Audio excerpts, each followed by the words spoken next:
হনুমানজির মূর্তি সবসময় লাল রঙে কেন দেখা যায়, আর হনুমানজিকে এত রঙের মধ্যে লাল রংটাই কেন লাগানো হয়? ত্রেতা যুগের কথা। একদিন মা সীতা তার নিজের কপালে সিঁদুর লাগাচ্ছিলেন। ঠিক তখনই হনুমানজি এসে মাতা সীতাকে কৌতূহল বশত জিজ্ঞেস করলেন, মা, আপনি এটা কেন লাগাচ্ছেন? মা সীতা একটু মৃদু হেসে বললেন, এই সিঁদুর লাগালে তোমার প্রভুর আয়ু বাড়বে।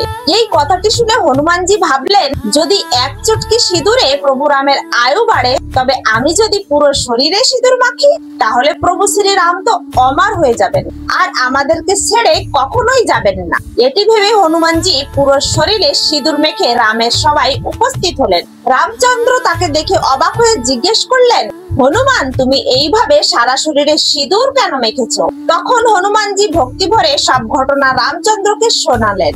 প্রভু রাম তার ভক্তি দেখে আবেগে ভেসে গেলেন এবং তাকে আশীর্বাদ করে বললেন, আজ থেকে তুমি এই রূপেই পূজিত হবে। যতদিন পৃথিবীতে রাম নাম থাকবে, ততদিন তুমি অমর থাকবে। তাই ভক্তরা আজও হনুমানজিকে লাল সিঁদুর পরিয়েই পূজা করে। যেতে যেতে কমেন্টে সবাই লিখো, জয় বজরংবলী।